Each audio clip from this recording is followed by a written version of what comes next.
Good evening বন্ধুরা, তোমরা নিশ্চয়ই সবাই ভালো আছো। আজকে শনিবার, এই ভিডিওটা শনিবার করা হয়েছিল, সরস্বতী পুজোর আগের দিন। সরস্বতী পুজো তো রোববার ছিল, রোববারের আগে শনিবার এই ভিডিওটা করেছিলাম। সেদিন আমার বাপের বাড়ির লোকজনের সাথে বারাসাতে বারবিকিউ নেশনে গিয়েছিলাম। আমার বোনেরা আছে, আমার মা বাবা রয়েছে, আমার মামিরা রয়েছে। আমার এক মামি এই বারবিকিউ নেশনে আমাদের সবাইকে খাইয়েছিল।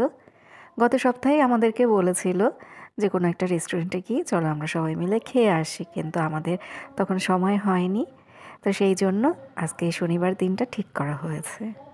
কৃপার তো জ্বর এখনও ঠিক হয়নি, কৃপাকে ডাক্তার দেখানো হয়েছে, ওষুধ খাচ্ছে, কিন্তু জ্বরটা কমছে না। দিনে 2-3 বার করে জ্বর আসছে, আগে একটু বেশি আসতো, তো এখন একটু কম আসছে। ব্লাড টেস্ট করানো হয়েছে, কিন্তু সেখানে সেরকম খারাপ কিছুই আসেনি। ওই জন্য আমরা কেউই জানি না যে জ্বরটা কেন বারবার ওর আসছে। দুটো ড্রিঙ্কস অর্ডার করা হয়েছে, এগুলো তো হেভি ঠান্ডা, এমনিতেই সব জ্বর কাশিতে ভুগছি, তাও লোভ সামলাতে পারছি না। না না আমি এখানে খেতে এসেছি ঠিকই, কিন্তু কৃপাকে নিয়ে খুব দুশ্চিন্তার মধ্যেই আছে। রিপোর্টে সেরকম কোনো কিছু খারাপ আসেনি, তাও টেনশন যে মেয়েটার জ্বর কেন কমছে না, কারণ এতদিন জ্বর থাকা তো ভালো না।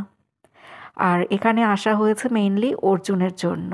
অর্জুন খেতে ভালোবাসে, তারপর বাচ্চাদের সাথে সময় কাটাতে পছন্দ করে, ওর বোনেরা রয়েছে, তো ওদের সাথে খেলবে, খাবে দাবে। তো সেই সব কথা চিন্তা ভাবনা করেই এখানে আসা। আমাদের এখানে একদমই আসতে ইচ্ছে করছিল না, শুধু অর্জুনের কথা ভেবেই এখানে আসা হয়েছে।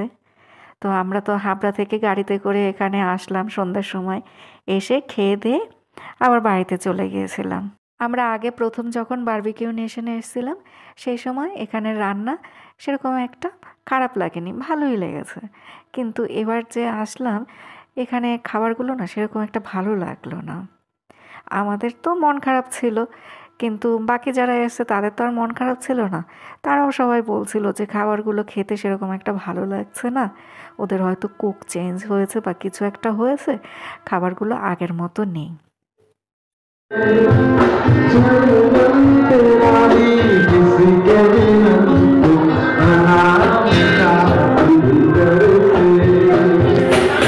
অল্প একটু চিকেন বিরিয়ানি নেব, একটুখানি চাউমিন নেব, আর একটু চিকেন নেব। চিকেনটা একদম বাজে বানিয়েছে, ওটা নাকি বারবিকিউ স্পেশাল চিকেন, একদমই ভালো লাগেনি।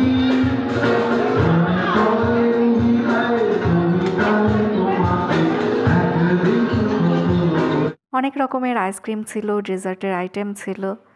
তো মন যদি ভালো থাকতো তাহলে হয়তো আরেকটু কিছু খেতে পারতাম, কিন্তু মন ভালো নেই, তো সেজন্য সেইভাবে আর ওগুলো খাওয়া হয়নি। লাস্টে একটুখানি আইসক্রিম খেয়েছিলাম। তাছাড়া ওই সময়টাতে আমার খুব কাশিও হয়েছিল, ওই জন্য আর সেইভাবে আইসক্রিম খাওয়া হয়নি। আইসক্রিম খেতে খুব ভালোবাসি তো, কিন্তু সেদিন মন খারাপ ছিল, তারপরে ঠান্ডা লেগেছে, সমস্ত কিছু মিলিয়ে আর আইসক্রিম খাওয়া হয়নি।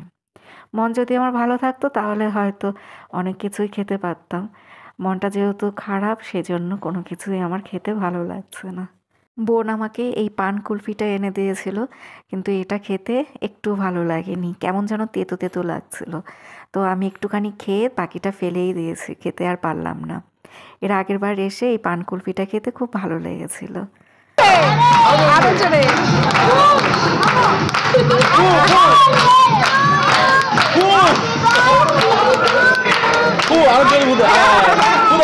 হ্যাপি বার্থডে ডিয়ার কিশমিশ, হ্যাপি বার্থডে।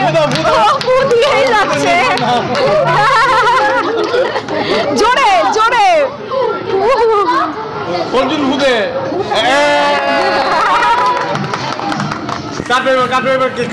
হয়ে গেছে, কাটা হয়ে গেছে। এই ভিডিওটা আবার শুরু করেছিলাম রোববার থেকে, মানে যেদিন সরস্বতী পুজো ছিল সেদিন থেকে এই ভিডিওটা শুরু করা হয়েছিল।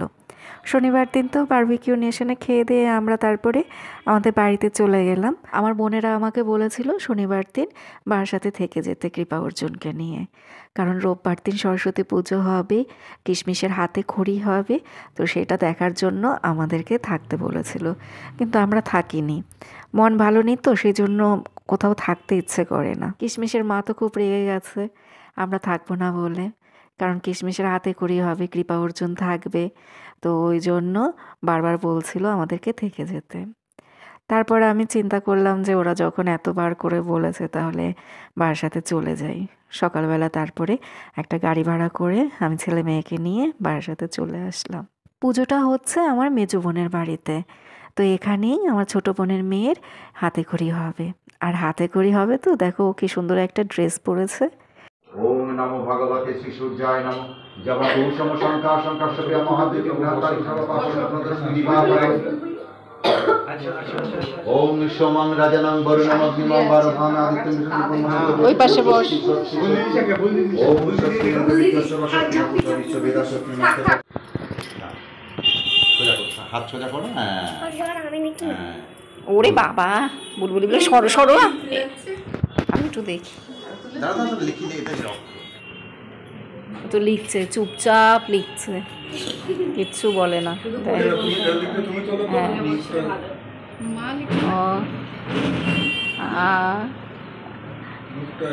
দেখো দেখো দেখো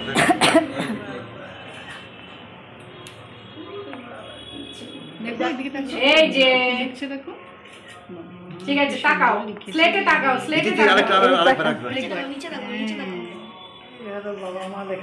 হ্যাঁ না এবার তোমরা লেখা।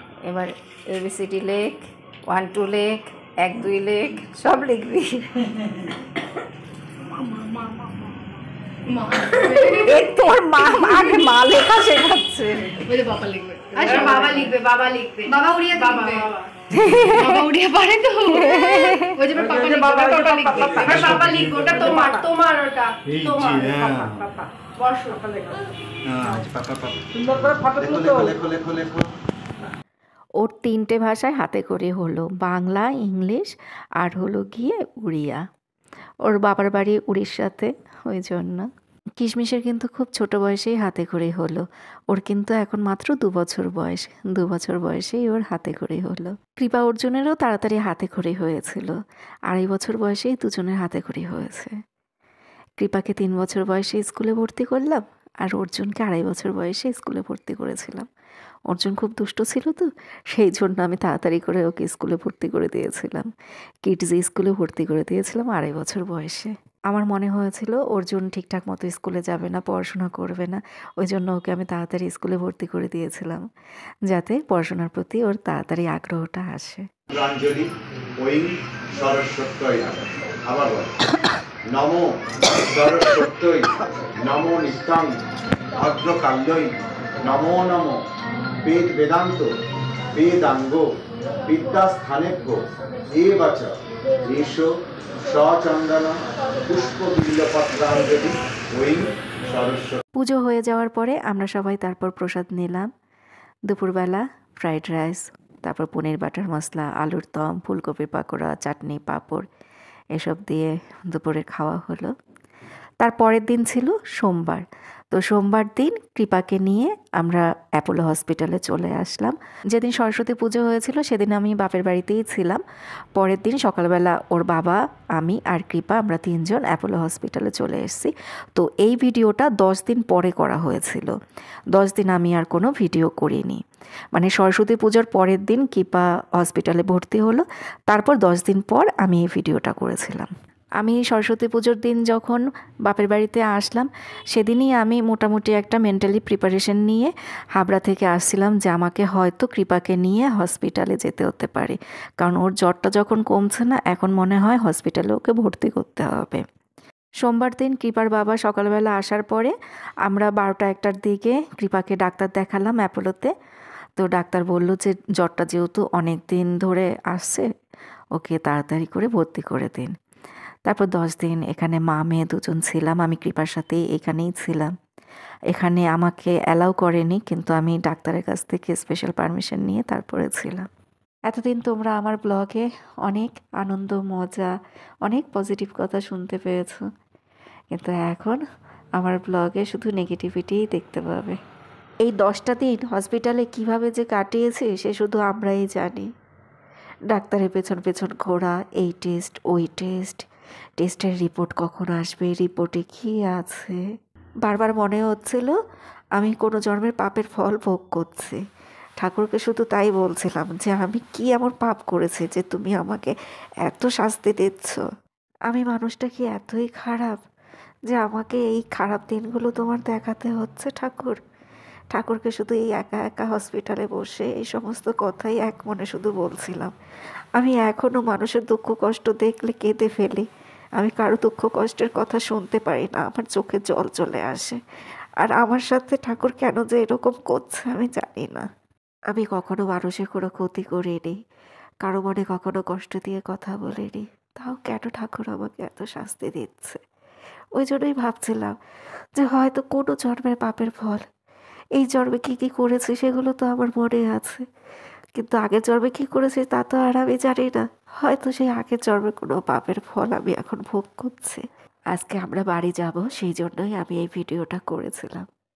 আমার হাজব্যান্ড আমাদেরকে নিতে এসছে, তো যে সমস্ত আর কি ওই হসপিটালে কাজকর্ম আছে সেগুলো ও সব করছে। আর এই ভিডিওটা ও তখন করেছিল, আর আমাদেরকে হাসানোর চেষ্টা করছে এটা ওটা বলে। ডাক্তারবাবু বলেছিল আরও 2-3 দিন এখানে থাকতে, কিন্তু আমরা আর রাজি হইনি। আমরা বললাম যে এখন বাড়িতে যাব, আর এখানে থাকতে পারছি না। তো কৃপার আর কি 4-5 দিন ধরে জ্বরটা আসছে না, কিন্তু ওর শরীরটা খুব দুর্বল। যাই হোক বন্ধুরা, তোমাদেরকে মোটামুটি একটা আপডেট দিলাম।